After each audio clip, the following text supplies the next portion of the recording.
Le cercle RH, le débat d'actu pour parler du CDI jeune. Alors, moi, j'avais couvert quand j'étais jeune journaliste le CPE.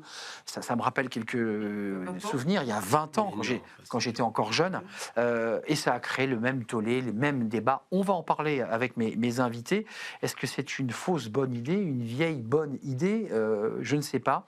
Véronique Reilsout est avec nous. Bonjour Véronique, Bonjour. très heureux de vous accueillir. Présidente de Backbone Consulting. Et vous avez toujours sous petit carnet vos notes pour nous éclairer aussi sur comment on réagit, les Français, au moment de ce débat qui a pris très très vite. À vos côtés, Philippe Silberzan. Bonjour Philippe, professeur EM Lyon Business School. On démarrait le débat avant le débat puisqu'on parlait des bullshit jobs de ces jeunes qui parfois dans certaines écoles de commerce peinaient aussi à rentrer dans l'entreprise avec l'IA qui est en train de grignoter les emplois. Et avec nous, Mehdi Kossanel Agi, avocat en droit social.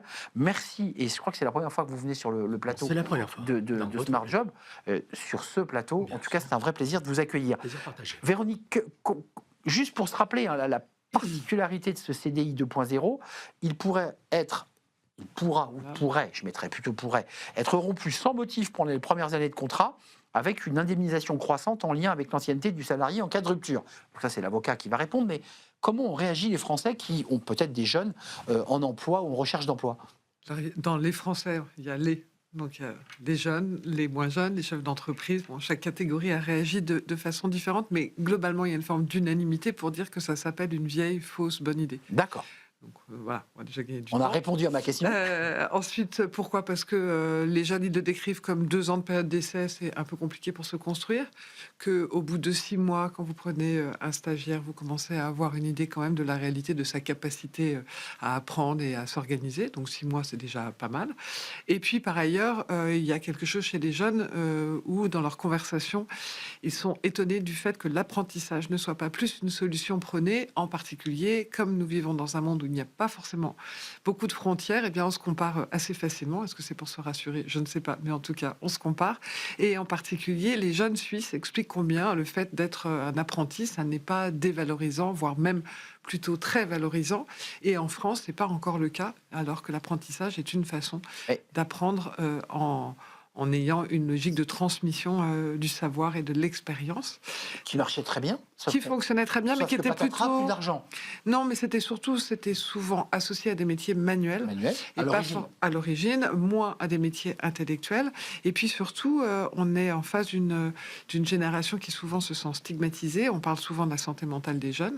Oui, il n'y a pas d'emploi. Oui, les entreprises ne leur ouvrent pas toujours les portes, mais ils ont aussi une réalité d'un manque de confiance en eux, de stigmatisation perpétuelle. Et si on vous dit 2 ans pour être confirmé, ça ne va pas vous aider à vous sentir en confiance et à donner le meilleur de vous-même. On a plein de sujets posés sur la table par Véronique, Mehdi et Philippe, mais l'alternance, ça marchait très bien.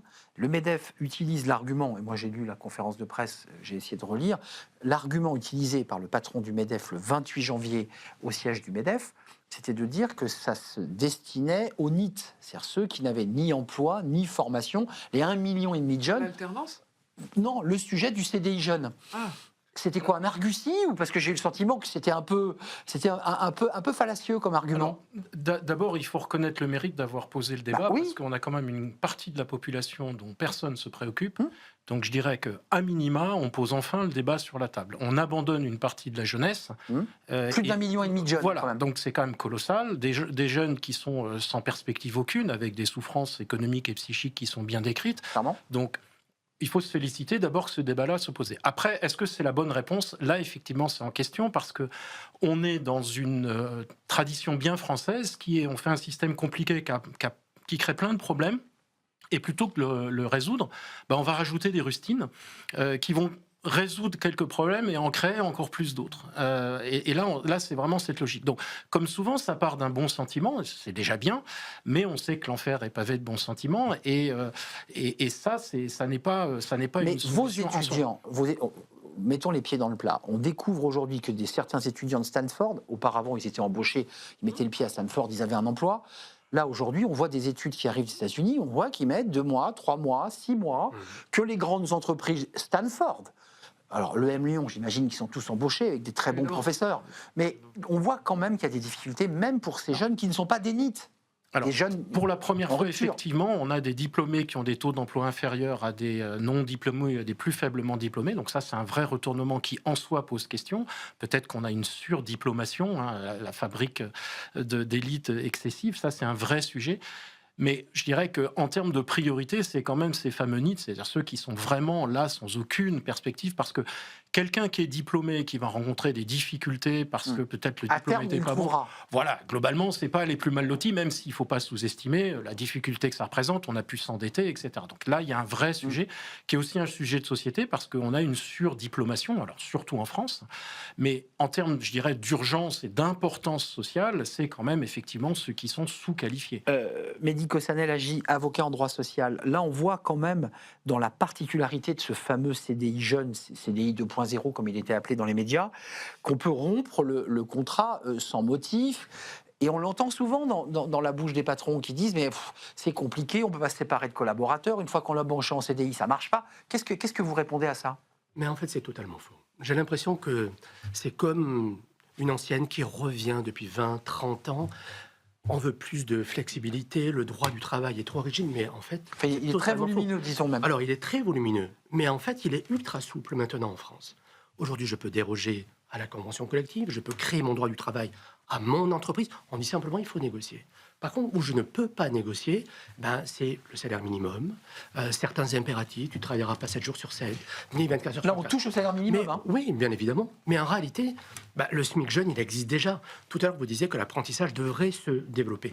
Mais depuis 2018, il a explosé. On Voilà, est il passé de régresse, 300 000. Alors, il régresse pas encore. Il régresse pourquoi? Ah, si, parce si. que il régresse parce que j'allais dire les exonérations patronales et l'aubaine financière, elle est en train de baisser. Et c'est ça en fait qu'on s'aperçoit, c'est qu'elle est en train de baisser pour les apprentis qui sont bac plus 3, bac plus C'est 4, vrai. bac plus 5. Mais les Secteur bac bancaire, plus 2, assurance. ça existe toujours. Voilà. Exactement. Et donc, effectivement, ce CDI jeune, ça n'a aucun sens. Par contre, ce que vous disiez, pardon, Non, allez-y. mais il soulevait un point, Philippe, intéressant, c'est l'espèce de surdiplomation des gens qui viennent avec des diplômes d'école de commerce, puis finalement qu'on n'arrive pas à caser. Mais bien C'est ça le sûr. sujet qui est posé Mais par le parce que MEDEF. le vrai sujet, en réalité, c'est pas simplement les diplômes, c'est aussi le savoir-être. Il y a probablement, au XXe siècle, au début du XXIe siècle, quand on apprenait un métier, on avait certaines compétences techniques, intellectuelles, clair. mais on apprenait aux côtés de personnes De plus maîtres, en expérimentées. quelque sorte. Exactement. Quel que soit le nom, on a appris comme ça. En vrai, aujourd'hui, c'est devenu beaucoup plus intangible. Véronique veut prendre la parole, mais Philippe, un mot sur cette question de l'alternance, parce que, ok, elle existe toujours, mais on voit que les exonérations ont baissé, l'aubaine fiscale, enfin l'intérêt a baissé, et on voit bien qu'aujourd'hui ça marche beaucoup moins, que les jeunes galèrent à trouver leur alternance. Comment vous l'expliquez? C'est juste un problème de déficit? Alors, Parce qu'on nous l'a vendu il y a 3 ans comme le Saint des Saints, ça cartonnait. Alors, c'est une super réforme, sauf qu'elle a principalement bénéficié aux hauts diplômes, aux diplômes de l'enseignement supérieur, qui, encore une fois, sont ceux qui ont le plus de chances de trouver quelque chose, et ceux qui auraient dû être la cible prioritaire, encore une fois, les sous-qualifiés, ceux qui ont du mal, parce qu'ils n'ont pas nécessairement le capital social, enfin, encore une fois, les moins privilégiés, qui auraient vraiment dû être la cible de ça, en ont très peu profité.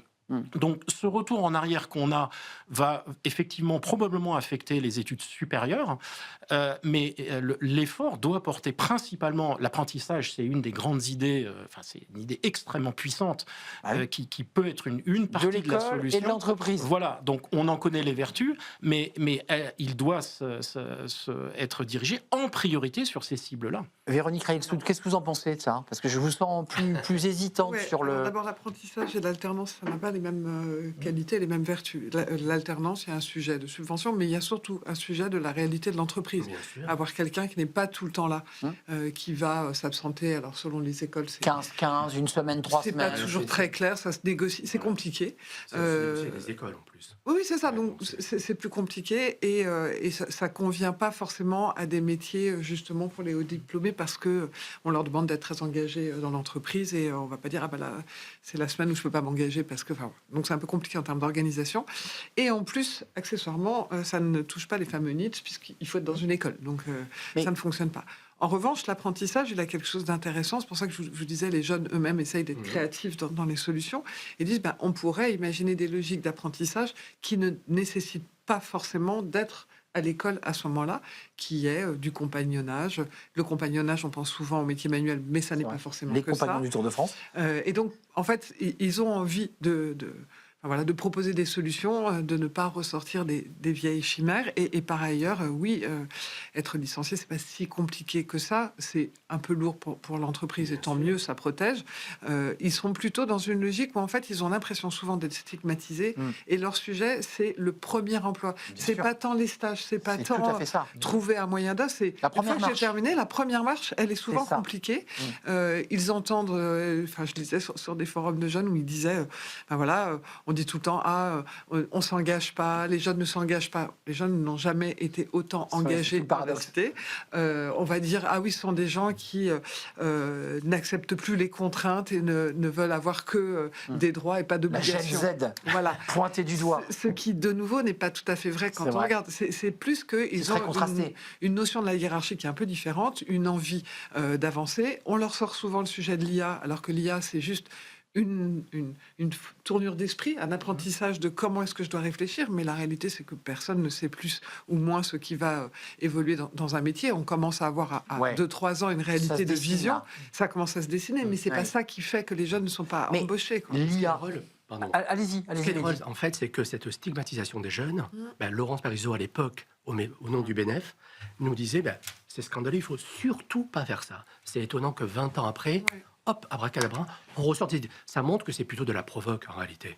Ouais, je sais pas si vraiment il y avait de la provoque dans l'esprit du MEDEF, mais il y avait quand même l'idée de poser sur la table un sujet auprès du ministre du Travail, du Premier ministre, de dire, et il évoque longuement la question des NEET. L'IA, Philippe Zilberzan, quand même, vous avez des étudiants face à vous, avec des profs qui se disent, maintenant on peut plus les noter, puisque globalement tout le monde a l'IA, la pédagogie a changé. Non, je suis enseignante à Sciences Po et Ça note. Bien sûr, mais moi je leur interdis pas du tout de se servir de l'IA. Là, Au contraire, vous les je vais obligez à noter- travailler je sur vais, la... je vais noter la réalité de l'utilisation de l'IA, la pertinence de la place qu'ils ont donnée. C'est de toute façon un outil qui est là. Donc, moi, ce qui m'intéresse, c'est de voir l'appréhension qu'ils ont du sujet, la Intéressant. compréhension qu'ils ont et comment... Et leur raisonnement. Leur raisonnement et la place qu'ils donnent à l'IA. Et ensuite, vous avez toujours besoin de juniors. Le fait que les juniors ne font pas... Vraiment ça Bien sûr. On embauche toujours des juniors, on a toujours des stagiaires. La seule chose, c'est qu'on leur demande pas de faire ce qu'un IA peut faire. On leur demande de vérifier ce que l'IA aujourd'hui va vous donner, de réfléchir à des prompts un peu intelligents, d'aller plus loin que la réalité de ce que l'IA peut proposer, de comprendre la mécanique d'auto-apprentissage par les LLM. Enfin bref, Le savoir-être on leur également. demande. Moi, je Les comprends les postures, les soft skills, Mais oui, c'est très dans vos important pour nous. cabinets. bien sûr. Bien évidemment. Vous en prenez aussi, parce Bien qu'on nous dit sûr. les avocats, avec l'IA, de toute façon, globalement, tous les métiers à tâches un peu rébarbatives, Alors, c'est géré par l'IA. Alors, Vous tout gérez ce qui est rébarbatif, bien sûr, c'est géré une grosse partie par l'IA. D'accord. Vous Mais vérifiez quand être même. avocat, c'est pas que ça, et heureusement. Vous êtes déjà dans l'IA, donc si Oui, j'entends bien. bien sûr. D'accord. Et le reste, pour ces jeunes qui entrent, qu'est-ce Mais qu'ils font on a des apprentis, ils viennent justement avec nous vérifier ce que dit l'IA ou se positionner par rapport à l'IA, réfléchir avec nous, parce qu'un cerveau c'est important, se positionner, Ça, je apprendre confirme. des relations avec des clients, des magistrats, des confrères, prendre des positions, apprendre de la stratégie, parce que l'IA ne sait pas le faire. Bref, un ensemble de choses qui sont essentielles. Philippe, sur l'IA, vos étudiants, vous leur enseignez le management? Alors moi, je leur enseigne à totalement maîtriser l'IA et à savoir totalement s'en passer. Je pense qu'il faut vraiment les deux. Passionnant. C'est-à-dire que quand on regarde par exemple ce qui se passe dans des écoles d'art, les bonnes écoles d'art, la première année, vous ne touchez pas un ordinateur. C'est gomme, crayon, stylo. Parce qu'on sait qu'un bon utilisateur d'IA, c'est quelqu'un qui a les bases, fondamentalement. Et les bases, elles s'apprennent avec la main, avec le regard, avec la gomme. Avec Un le chanteur crayon. de variété passe par le classique. C'est ce que vous êtes en train de dire. On apprend des gammes, Ouais. rien ne change. Donc, bluesman, et voilà. Et une fois que vous avez les bases de votre métier, vous serez un meilleur utilisateur de l'IA. C'est-à-dire que vous ferez de meilleurs prompts, vous évaluerez mieux les résultats et vous saurez quand utiliser ou ne pas utiliser l'IA, qui sont un peu les Donc, trois grandes. vous leur apprenez l'esprit critique sur l'IA. C'est une forme de philosophie autour de Alors oui, c'est surtout, c'est comme un outil, c'est-à-dire que moi, je peux prendre un marteau et si je me débrouille mal, ça finit sur mon doigt. Donc je dois apprendre à utiliser le marteau, savoir ce qu'il fait, ce qu'il ne peut pas faire, savoir comment je l'utilise, etc. C'est donc un outil, alors très sophistiqué, mais ça reste un outil. Et si on n'a pas les bases, on va être un mauvais utilisateur de l'outil. Donc En design, par exemple, on sait que les meilleurs utilisateurs de l'IA sont ceux qui ont les meilleures bases, encore une fois. Ça, Et c'est ça sûr. sera pareil en musique, en comptabilité, etc. Mais avant de nous quitter, quand même, on évoquait les NEETs, cette jeunesse dont on ne sait pas trop comment l'attraper. Il y a des ONG qui travaillent dessus, il y a des fondations qui travaillent sur ces jeunes, mais il n'y a pas de politique publique sur ces jeunes en rupture, et on l'évoquait tout à l'heure, hein, parfois dans des addictions qui sont parfois qui basculent dans la délinquance. Qu'est-ce que vous disent, et je ne sais pas si vous avez sondé les cœurs, mais comment les Français regardent ce sujet, ou est-ce qu'ils en ont même conscience? Parce qu'on est souvent le nez sur notre guidon, on veut faire notre école, grandir et marcher, mais on a quand même 1,5 million de jeunes qui sont complètement sur le quai, quoi. Alors après, c'est toujours pareil. On a une vision différente selon la proximité que l'on a avec le sujet qu'on étudie. Donc les gens ne vont pas vous parler de la même façon de leurs enfants et des enfants, Mais oui, des jeunes et de leurs jeunes. c'est vrai. Et puis il y a aussi une réalité d'une différence, parce que jeune, c'est quoi? À partir de 15 ans, à partir de 20 ans, à partir de 30 ans. Les vieux, c'est quel âge? Voilà, les vieux, bon, on va dire que c'est à partir de 102 ans. 103, 44, je suis d'accord. Mais globalement, on voit bien qu'il y a des perceptions très différentes. Il y a aussi des réalités très différentes selon les lieux de vie. C'est-à-dire qu'on a tendance à créer une grande catégorie des jeunes, mais c'est pas la même chose quand vous habitez dans une grande ville, Rural petite ou ville, pas.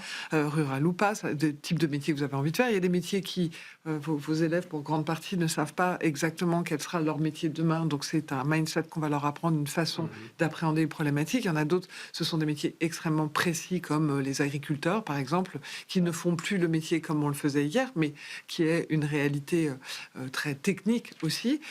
Et c'est d'ailleurs l'un des sujets qui est peu abordé dans les propositions du MEDEF, mais vous avez les filières professionnelles qui sont souvent là encore décriées ou en tout cas mal vécues par les parents quand on leur annonce que leur enfant va faire une filière professionnelle, alors que souvent c'est là où on trouve le plus de travail pour le moment. Avec des emplois bien rémunérés. Avec des emplois extrêmement bien rémunérés, mais il ne faut pas se tromper, parce que quand vous avez commencé à être électricien, si tout d'un coup vous dites en fait j'aurais bien fait de la mécanique, C'est pas plus la même compliqué. chose. Donc c'est un sujet d'orientation aussi. Vous êtes des chefs d'entreprise, vous êtes à la tête d'un cabinet, vous enseignez. Est-ce qu'il y a l'inquiétude quand vous regardez ce sujet lancé par le MEDEF, au-delà du fait que c'est une vieille, mauvaise idée, et qu'assez rapidement d'ailleurs le MEDEF l'a remis dans sa poche, est-ce qu'il y a une inquiétude, là je dirais un peu existentielle, sur la relation des jeunes au travail? En tout cas, dans mon agence, non. Il y a une réalité. En tant que chef d'entreprise, en tant que chef d'entreprise, Il ne ils faut sont pas mettre jeunes. les jeunes, vous l'avez dit, dans une case. La Gen Z, ça n'existe pas. Je crois qu'il faut arrêter. Ils sont tous différents. C'est pas vrai qu'ils ne sont pas Il n'y motivés. a pas une sociologie un peu typologique Non, dans la non, manière je- de... je Non, crois pas je du suis aussi administratrice de l'Institut de l'engagement et on voit que les jeunes sont très variés, ont des modalités d'engagement très D'accord, variées. non, c'est intéressant. Donc en fait, il y a une réalité. Les jeunes, ils ont envie de travailler. C'est plus par moment un décalage. J'ai l'impression qu'on ne parle pas tous des mêmes jeunes, parce que les NEETs, en fait, ce sont ceux qui n'ont même pas eu de CAP, même pas eu de BPE. Et les grandes orientations Ils par réclament exemple, des apprentissages. des justement. politiques publiques, c'est justement, tout le monde est d'accord, même les économistes, disent qu'en fait, il y a un mauvais problème qui a été traité. On parle de l'apprentissage de l'alternance. Pour ceux qui sont déjà un peu dans un Insérés. système Oui, je là-dessus, suis d'accord. mais en réalité, c'est l'orientation en soi C'est qu'il ce faudrait que je réformer. disais. On est Le vrai d'accord. problème, c'est une très très longue politique. C'est pas dans 2 ans qu'on aura des résultats. Donc ça veut dire que ces jeunes, Très très long. ce 1,5 million de jeunes dont on ne sait plus quoi faire, on ne va pas régler le problème dans un mandat Mais parce présidentiel. qu'on ne sait On y plus arrivera, quoi faire. on y Mais arrivera, sous mais- prétexte qu'on ne va pas le résoudre immédiatement, on ne va jamais le résoudre. C'est Mais un peu le non. problème. C'est-à-dire que ça On s'y devient... attelle jamais. Comme c'est compliqué, on se dit on va essayer de trouver un fixe rapide sous forme d'une espèce de gimmick comme on sait tellement bien faire en France avec un plan, 3 mesures et puis un petit peu de subvention avec de l'argent qu'on n'a pas. Et une fois de plus, on aura rejeté. Alors peut-être qu'effectivement c'est une mauvaise idée, mais on n'a rien à la place et donc on va tous rejeter la mauvaise idée. On va rien faire parce que il faudrait investir, etc. Il faudrait travailler. Et comme c'est pas une mesure phare, Alors, on il existe va quand même laisser des passer. contrats Mehdi, un dernier mot. Il existe quand même des contrats d'orientation où justement les NEETs, on les récupère. Le vrai problème, c'est que ça ne touche pas son public. Et je Et m'autorise à donc, penser que c'est un ça coût le vrai social. problème. Et en plus, personne ne le connaît. Et c'est un coût très élevé quand C'est même un coût élevé, d'accompagner. enfin, quand on regarde, parce que les fameux NEETs, ils s'expriment, Bien et sûr, eux, oui. ils ont envie de contrats d'apprentissage. Ils ont bien compris qu'ils étaient sortis du système, mais ils ont envie. D'y revenir. Ils sont un peu perdus face aux démarches à effectuer. Argument, je le redis, parce que le MEDEF a été quand même brocardé sur cette mesure il y a 10 jours, qui a déjà disparu de l'actualité au final. Elle posait quand même ce sujet de la place de ces jeunes 18-25 sortis des écrans et qui sont désinsérés. Et il va falloir un jour qu'on s'en occupe et qu'on en fasse d'ailleurs un débat sur Smart Job. Je ne sais pas si on réglera le problème, mais il faudra en débattre. Merci à vous trois. Merci Véronique Reitsoud, présidente de Backbone Consulting, prof à Sciences Po, et qui laisse les étudiantes utiliser l'IA, mais c'est important de l'entendre de la bouche des professeurs, des enseignants. Merci à Philippe Ziberzan. Ils peuvent utiliser l'IA, mais ils doivent s'en séparer très vite. C'est ça. Savoir s'en séparer. Savoir s'en séparer. Professeur à l'EM Lyon Business School, et merci à Mehdi Kossanel Agi d'être venu avocat en droit social et qui embauche des jeunes. Bien sûr. Ça, c'est important. Essentiel. Merci à vous trois, merci aux équipes, merci à Angel à la réalisation, merci à Paul au son et merci évidemment à Nicolas Juchat qui était dans mon oreille. Merci à vous, merci de votre fidélité. Je vous dis à très très bientôt.